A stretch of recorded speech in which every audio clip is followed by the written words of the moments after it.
Hello students, welcome to Deeksha Karnataka YouTube channel. In this video, I am going to discuss solution of the mock test 1 COMEDK 2024. Okay, the second part, question number 31 to 60. So if you haven't downloaded the question paper, please join the WhatsApp channel. Please join the WhatsApp channel which is given in the description box. In there you will get the detailed solution, question paper and detailed solution. Okay, yeah, let us start question number 31. The relative permeability mu r, okay, let me choose the pen and color. Yeah, relative permeability mu r of a substance is related to its susceptibility xi as. Here the relation between relative permeability and susceptibility is 1 plus xi. So the correct option is B.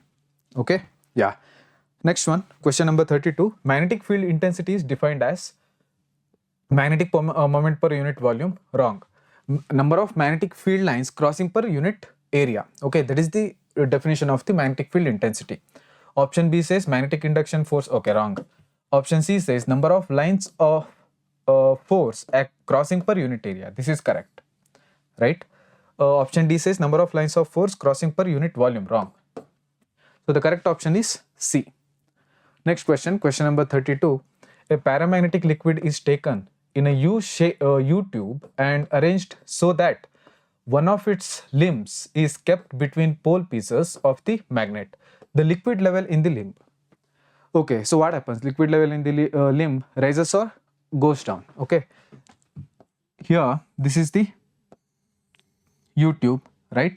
So paramagnetic liquid is in this U tube, right? So now one of the limb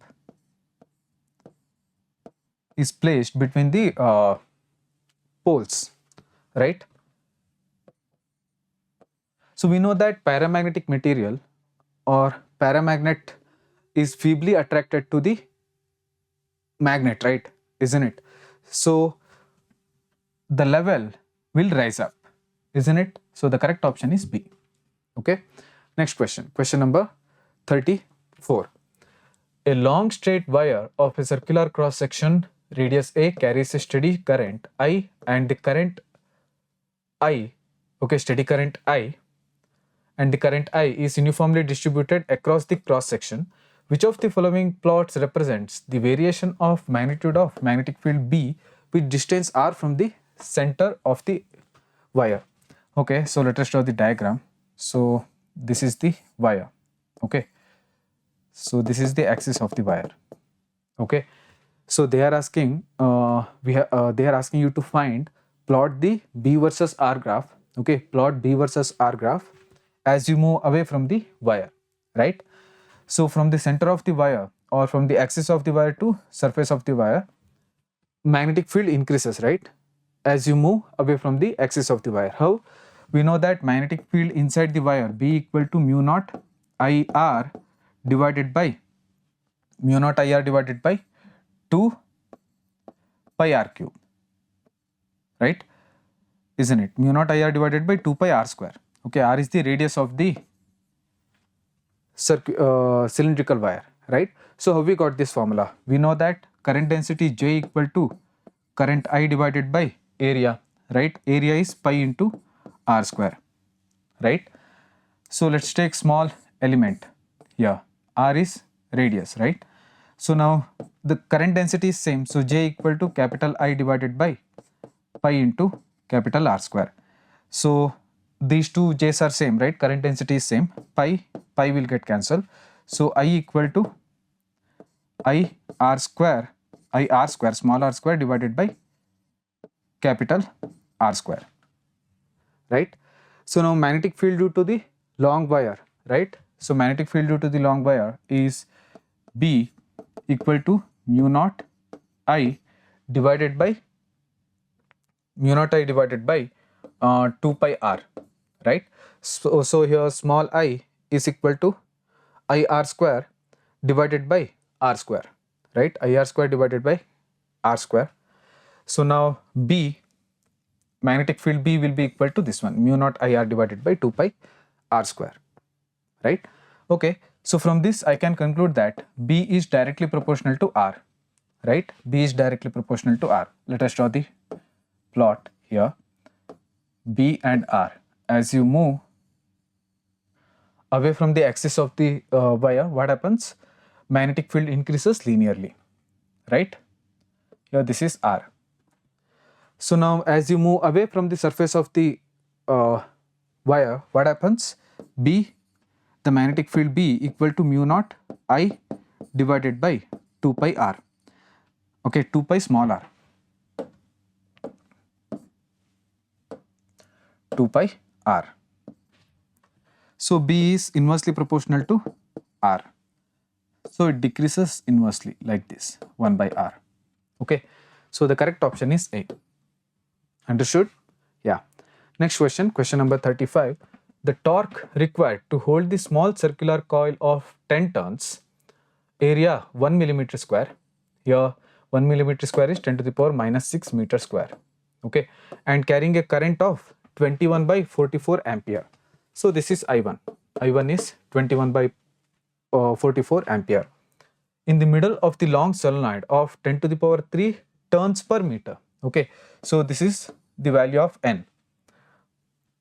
Carrying a current of 2.5 ampere, that is I2. I2 equal to 2.5 ampere with its axis perpendicular to the axis of the solenoid.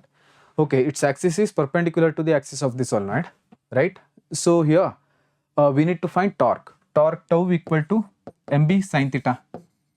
mb sin theta. Theta is angle between m and b, that is 90 degree. So torque tau equal to m into b. Okay, so what is m? M is magnetic moment. Magnetic moment due to the coil, right? So the coil has n number of turns, that is 10 turns. Okay, so n into current flowing through the coil is I1 into area of the coil. Okay, so this is A1. A1. Okay, so B is magnetic field due to the solenoid, that is mu naught into N into I2. So now torque tau is equal to here M, that is N I1 A into mu naught N I2. So now torque tau equal to N is 10, I1 is 21 by 44 ampere into A1. Okay, so this is A1.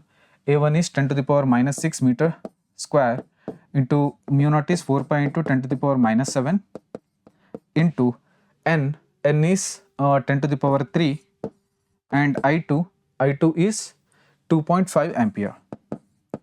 So now solve this, you will get torque tau as 1.5 into 10 to the power minus 8 Newton meter. So the correct option is B. Okay, yeah. Next question, question number 36.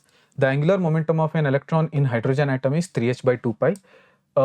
Here h is 3h by 2 pi, full stop. Okay, here h is Planck's constant, small h, this is small h. Okay, here this is small h.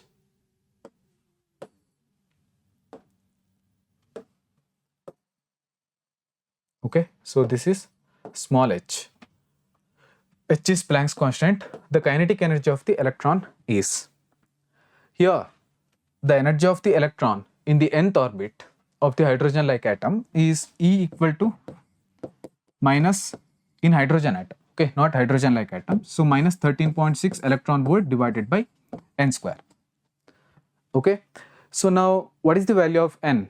N is the principal quantum number, right? Angular momentum of the hydrogen atom is given, right? And angular momentum of an electron in the hydrogen atom is given, right? So angular momentum L equal to NH divided by 2 pi, right? N is the principal quantum number, here n equal to 3, right? So E equal to minus 13.6 electron volt divided by 3 squared, that is 9. So now E equal to minus 1.57 electron volt. In magnitude it is 1.57 electron volt. Kinetic energy is positive, right? 1.57 electron volt. So the correct option is B. Okay, yeah. Next question, question number 37. MP denotes mass of the proton, Mn that of neutron. A given nucleus of binding energy B contains Z protons and N neutrons. The mass m of n comma z of the nucleus is given by c is the velocity of the light. Here binding energy is equal to mass defect into c square, right? So now binding energy is equal to mass defect is mass of the total mass of the proton, right? So that is z into mp plus total mass of the neutron, that is n into mn, right? N into mn minus mass of the nucleus, that is m of n comma z, right? This is delta m into c square, right? So we need to find mass of the nucleus, right? So mass of the nucleus is equal to here z mp plus n mn minus b divided by c square. So this is the mass of the nucleus. So the correct option is D. Okay, yeah. So next question, question number 38. Nuclear force exists between neutron neutron, proton proton, neutron proton. So the correct option is D. Okay, yeah. Next question, question number 39. In Rutherford's alpha particle scattering experiment, what will be the correct angle for alpha scattering for an impact parameter B equal to 0? Here when will be impact parameter is equal to 0, right? So here when the scattering is 180 degree, that is here this is the nucleus, right? Here this is the alpha particle coming with velocity u, right? So at the distance of closest approach, kinetic energy completely converts into potential energy, right? So here the angle for alpha scattering must be equal to 180 degree, right? So then only impact parameter will be 0, and at the distance of closest approach, kinetic energy completely converts into potential energy, electrical potential energy. Okay, so the correct option, this is the distance of closest approach. So the correct option is D, 180 degree. Next question, question number 40. In a hydrogen atom, the electron gives orbit has total energy minus 1.5 electron volt. Here total energy equal to minus 1.5 electron volt. The potential energy is, we know that potential energy is equal to 2 times total energy, right? So potential energy is equal to 2 times minus 1.5 electron volt, so which is equal to minus 3 electron volt. So the correct option is D. Okay, yeah. Next question, question number 41. For the series LCR circuit shown in the figure, what is the resonance frequency and the amplitude of the current at the resonating frequency? Okay, we need to find resonant frequency and amplitude of the current at the resonating frequency. Let us find resonance frequency, right? Here L and C is given, right?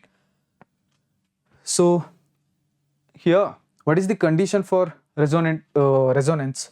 The condition for resonance is XL equal to XC, that is inductive reactance equal to capacitive reactance. So from this I can write F equal to 1 divided by 2 pi into root of LC, 1 divided by 2 pi into root of LC. L is given, right? 8 millihenry. L equal to 8 into 10 to the power minus 3. C is 20 microfarad, right? 20 into 10 to the power minus 6 farad. So now the frequency F equal to 1 divided by 2 pi into 1 divided by root of L. L is here 8 into 10 to the power minus 3 into C is 20 into 10 to the power minus 3. So now solve this, you will get F equal to 2500 radian per second. 2500. Sorry, here we need to find the resonant frequency omega, right? Omega we need to find, not F. Okay, so in omega you don't need to write 1 by 2 pi, isn't it?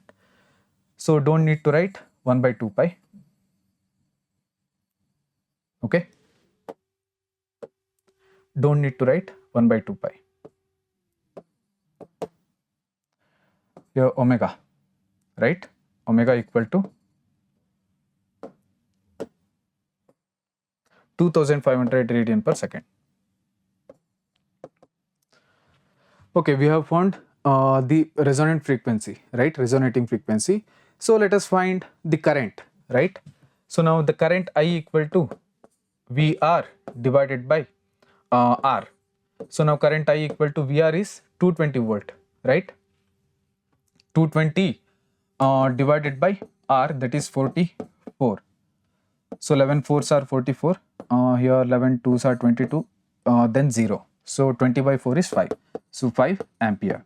The current is 5 ampere and resonating frequency is 2500 radian per second. So the correct option is B. Okay. Yeah. Next question, question number 42. A rectangular coil of 20 turns and area of cross section 25 centimeter square has resistance of 100 ohm. If the magnetic field which is perpendicular to the plane of the coil changes at a rate of 1000 Tesla per second, the current in the coil is. So when the magnetic field changes with the time, what happens? Induced current will be produced in the coil, right? So induced current in the coil, I equal to induced EMF in the coil divided by resistance of the coil, right? So now I equal to induced EMF is magnitude of d phi by dt. So which is equal divided by R, right? So d phi by dt is rate of change of magnetic flux. So d phi by dt is equal to magnetic flux is B dot A, right? The angle between B and A is 0 degree because the direction of the A and direction of the B is same, right? Isn't it? So here this is the plane, circular coil, okay? This is the direction of the A, right? And this is also the direction of the B, right? Both are in parallel, so 0 degree. So d phi by dt is equal to A into dB by dt, right? So it is BA cos theta, theta is 0 degree. So BA cos 0 degree is BA. Here magnetic field is changing. So A into dB by dt, magnetic field is changing with the time, right? So now induced current I is equal to A into dB by dt divided by R.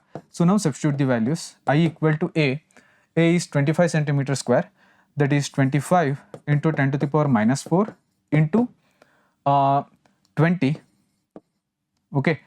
So into 20, there are n number of turns, right? So you can write here n, okay? N into d phi by dt. Na dB by dt divided by R. So n into 20, so this will be 20 into dB by dt, that is 1000 divided by here R is 100. So this will be 10, right? Now this is 200, 2 into 10 to the power minus 2, then this will be 50, 50 into 10 to the power minus 2, 0.5. So 0.5 ampere. So the correct option is C. Yeah. Next one, question number 43. The circuit is made up of resistance 1 ohm, R equal to 1 ohm, okay? And inductance 0.01 Henry, that is 10 millihenry. An alternating EMF of 200 volt at 50 hertz is connected, then phase difference between the current and the EMF in the circuit. So this is LR circuit, right? So now the phase difference we need to find, right? So we know that tan phi is equal to XL divided by R, right? XL divided by R. What is XL? Omega into L. So now tan phi is equal to omega is 2 pi f. So 2 pi into f, f is 50 hertz into L. L is 0.01, right? 0.01 is 10 to the power minus 2. Whole divided by R is 1 ohm, right? So now 50 into 2 is 100. 100 into 10 to the power minus 2 is 1. So 1 by 1 is 1 only. So then pi, right? Tan phi equal to pi. So phi equal to tan inverse of pi. So the correct option is A. Okay? Yeah. Question number 44.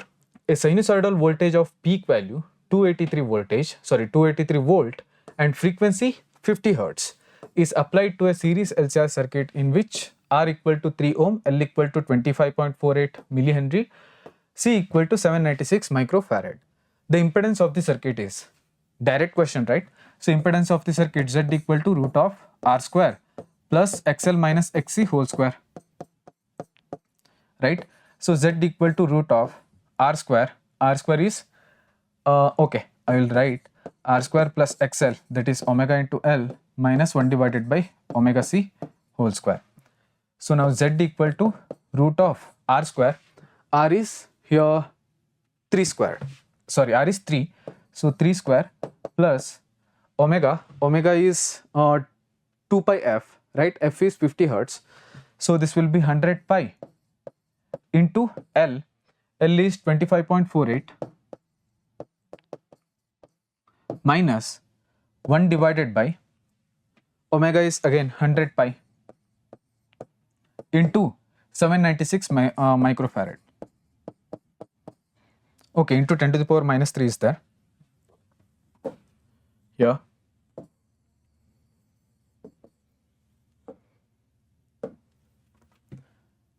Into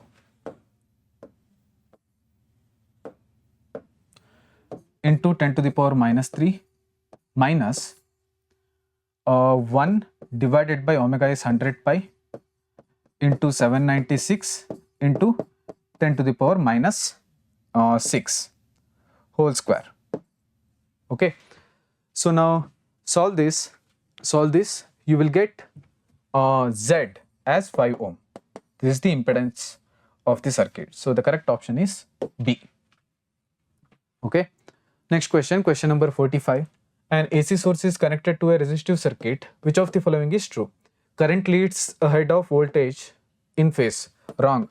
Current and voltage are in same phase. Okay, current lags behind. Wrong. Current and voltage are in same phase. Correct. Any of the above may be true. Wrong. This one is also wrong. So the correct option is C. Okay, yeah. Question number 46. The flux linked with the coil at any instant t is given by phi equal to 10t square minus 50t plus 250. Then induced EMF at t equal to 3 seconds is. So induced EMF E equal to minus of rate of change of magnetic flux, right? So now E equal to magnetic flux in terms of time is given, right? So minus of d by dt of 10t square minus 50t plus 250. So what is the differentiation of 10 into t square? It is 20t. What is the differentiation of 50 into t? 50. Differentiation of 250 is 0. So now E equal to minus of here 20 into t minus 50.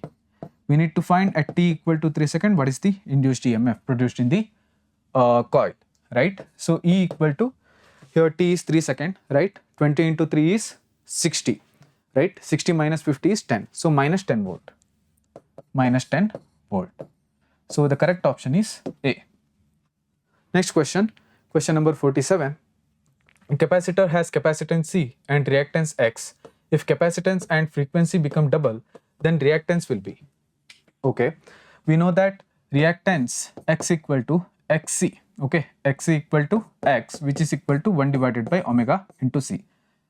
So now X equal to 1 divided by 2 pi F into C, right? 2 pi F into C. If frequency doubled, right, F dash is equal to 2F, and then capacitance is also doubled, right? So C dash is equal to 2C. So now what is the new reactance, right? So now X dash is equal to 1 divided by 2 pi F dash, that is 2F into C dash. C dash is 2C. So now X dash is equal to 1 divided by 2 pi FC, right? So 4 into 2 pi FC. So what is 1 by 2 pi FC? X, right? So X dash is equal to X by 4. So the correct option is here C. Yeah. Next question, question number 48. At resonance frequency, the current amplitude in LCR, in series LCR circuit is. Simple one, right? The current amplitude in series LCR circuit is maximum. So the correct option is A. Okay, yeah. Next question, question number 49. Let NH and NB be the number of holes and conduction electrons in an extrinsic semiconductor, then okay, in extrinsic semiconductor, it depends on the impurity we are going to add, right? So in p-type semiconductor, NH is greater than Ne. In n-type extrinsic semiconductor, NH is lesser than Ne. So A and C both are correct. Okay, if you tick A, you will get full marks. If you tick C, you will get full marks. B and D are wrong. So the correct options are A and C. Next question, question number 50. The forbidden energy gap for germanium crystal at 0 Kelvin is direct question. So it is 0.71 electron volt, forbidden energy gap. Okay, so the correct option is B. Next question, 51. In forward biasing, the PN junction, option A says the positive terminal of the battery is connected to P side, correct, and the depletion region becomes thick, wrong. Depletion region becomes thin. Okay, so option A is wrong. Option B, the positive terminal of the battery is connected to N side, wrong. The C is also wrong. D, the positive terminal of the battery is connected to P side, correct, and the depletion region becomes thin, correct. So the correct option is D. Okay, yeah. Question number 52. Wavelength of the microwave is greater than that of UV rays, correct. This statement is correct. Okay. The wavelength of the infrared rays is lesser than that UV rays. This one is wrong. Infrared rays, wavelength of the infrared rays is greater than UV rays. Okay. Option C, wavelength of the microwaves is lesser than that of infrared rays. Wrong. Wavelength of the microwave is greater than that of infrared rays. Okay. So option C, statement in C is also wrong. Statement in D, gamma ray has shortest wavelength in the electromagnetic spectrum of the above statements. Correct. This one is also correct. Right. So A and D are correct. A and D are correct. So the correct option is D. Next question. Question number 53. If one of the face of the prism angle 30 degree and mu equal to √2 is silvered. Okay. Prism,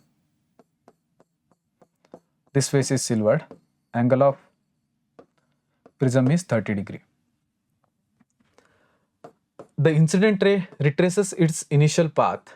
The angle of the incidence is, okay, so this is the incident ray. Okay,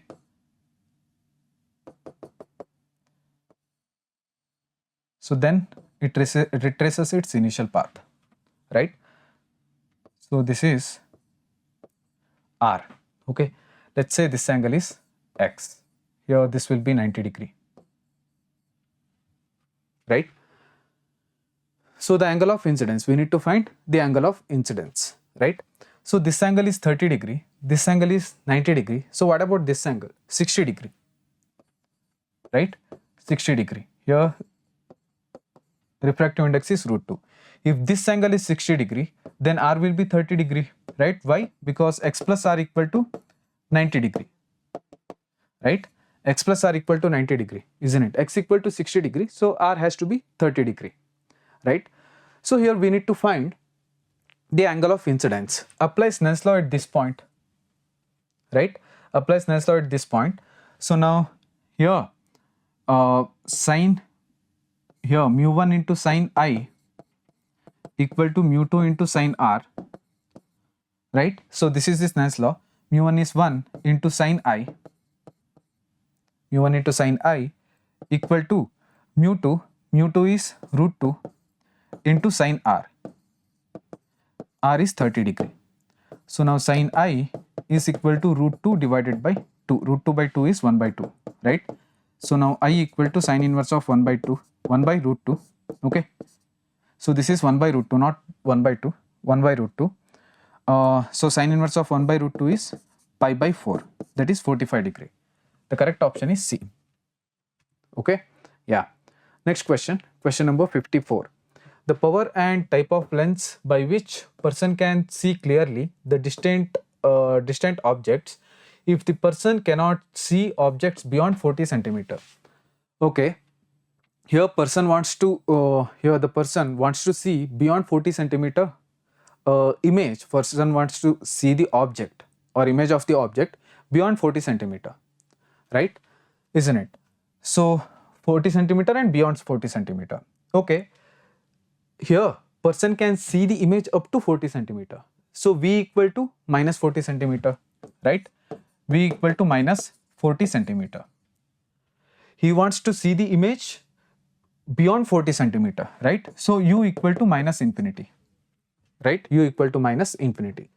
So now he needs to use the lens, right, to see beyond 40 centimeter. So apply lens formula, 1 by f equal to 1 by v minus 1 by u, u equal to minus infinity, that is 1 by infinity is 0. So 1 by v is minus 1 by 40.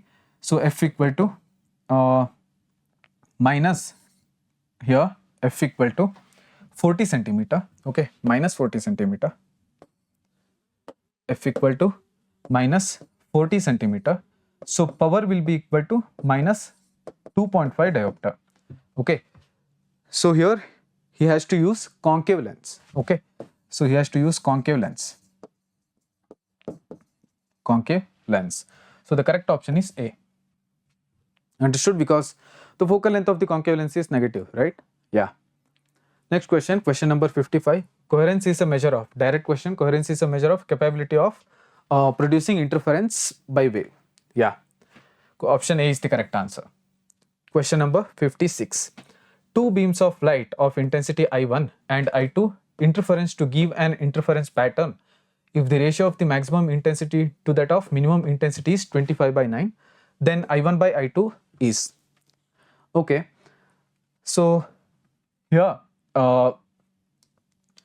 two beams of light intensity is given, that is I1 and I2, right? And the ratio of maximum intensity to that of minimum intensity is also given, 25 by 9, that is I max divided by I minimum is equal to 25 divided by 9. So maximum intensity is root of I1 plus root of I2 divided by, sorry, root of I1 plus root of I2 whole square, and minimum intensity is root of I1 minus root of I2 whole square. So which is equal to 25 by 9. So now take square root on both sides and then take root I2 as common both sides, here numerator and denominator. So root I1 divided by root I2 plus 1 whole divided by root of I1 by root of I2 minus 1 is equal to 5 by 3. So now solve this, you will get root of I1 by root of I2 is equal to 4, okay. So then I1 divided by I2 is equal to 16. So the correct option is D. Okay. Yeah. Next question, question number 57. The image found by an objective of a compound microscope is, okay, image found by an objective of a compound microscope is real, enlarged, and inverted. Okay. So the correct option is C, real and enlarged. Yeah. Question number 58. In Young's double slit experiment, first slit has width 4 times the width of the second slit. So first slit has, W is the slit width. First slit has width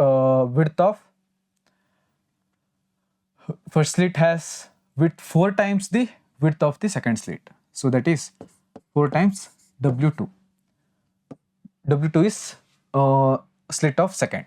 Second slit. Okay, width of the second slit. The ratio of the maximum intensity to the minimum intensity in the interference fringe system is, that is we need to find I max by I minimum, right?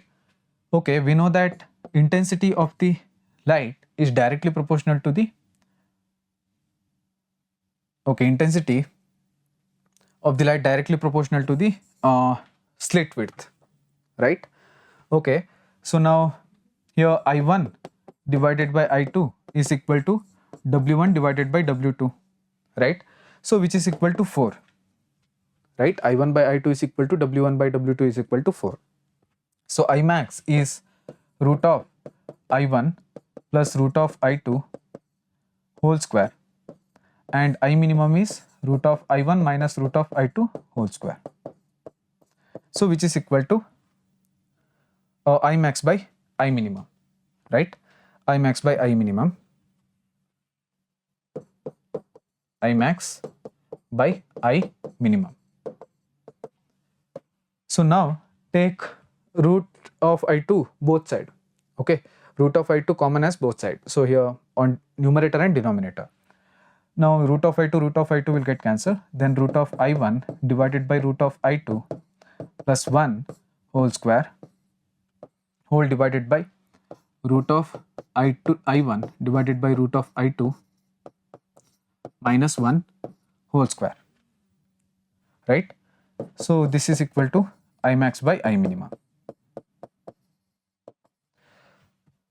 So now root of I1 by root of I2 is 2, right? Here take square root on both sides. Root of I1 by root of I2 is 2, right? So 2 plus 1 whole square. Here I max by I minimum is equal to 2 plus 1 whole square divided by 2 minus 1 whole square. Finally, the ratio of the maximum intensity to the minimum intensity in the interference fringe system is 9 or 9:1. Okay, 9:1. So the correct option is C. Next question, question number 59. The focal length of the objective lens of a telescope is 60 centimeter, that is FO equal to 60 centimeter. To obtain a magnification of 20, the focal length of the eyepiece should be, okay, magnification M equal to magnification of the telescope, okay, M equal to FO by FE, right? So now FE is equal to FO divided by M, right? We need to find focal length of the eyepiece. So now FE is equal to FO is 60 centimeter, right? 60 centimeter divided by M is 20. So now FE is equal to 3 centimeter. So the correct option is B. Correct option is B. Next question and the last one. The focal length of a biconvex lens of refractive index 1.5 is 0.06 meter, that is 6 centimeter.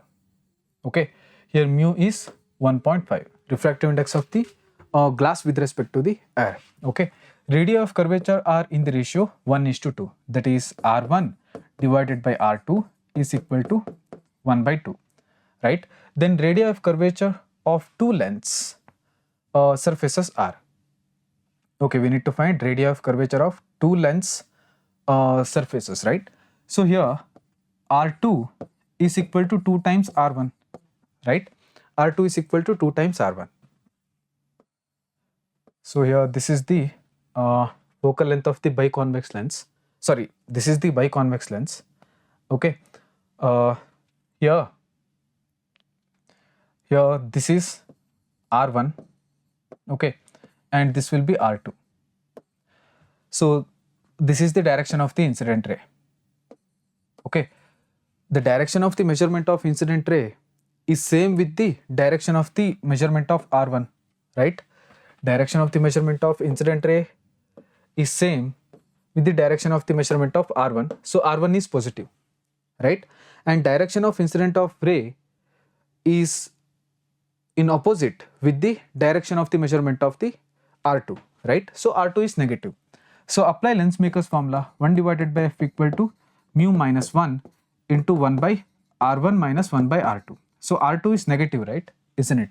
So this will be plus, R2 is negative, so this will be plus. So 1 divided by F is 6 centimeter equal to mu minus 1, that is 1.5 minus 1, which is equal to 0.5 into 1 divided by R1 plus 1 divided by 2R1. R2 is 2 times R1. So now solve this, you will get R1 is equal to 0.045 meter. You will get 4.5 centimeter, that is 0.045 meter, and then substitute the R1, the value of R1 to this equation. Okay, this equation, you will get R2 is equal to 0.09 meter. So the correct option is A. Okay, yeah. Next question. Okay, that's it, right? The last question. Thank you so much for watching this video. Okay, so if you love this video, please like and share, and if you want to watch more such videos, please subscribe. Thank you.